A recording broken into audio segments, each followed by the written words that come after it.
Hello guys, so ito, ganito itsura ko pag bagong paligo. Diba? Mukha fresh. Pero pag di bagong paligo, haggard na.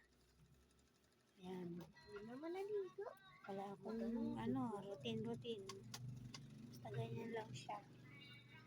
Pag naisipan kong pulbos, mag-lipstick.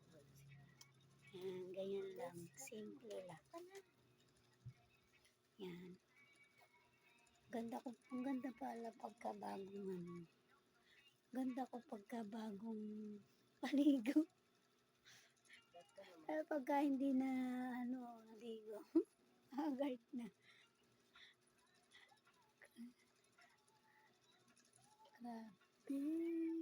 Taas ng confidence nila.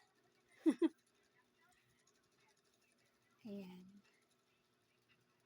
Diba?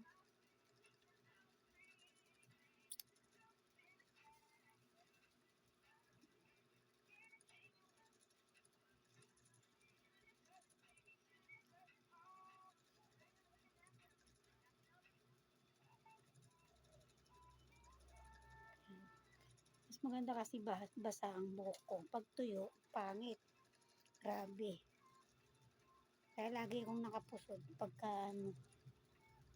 tuyo ang buhok. Kung di nakaklam, pusod. Ano na oras? Sige na, bye-bye na.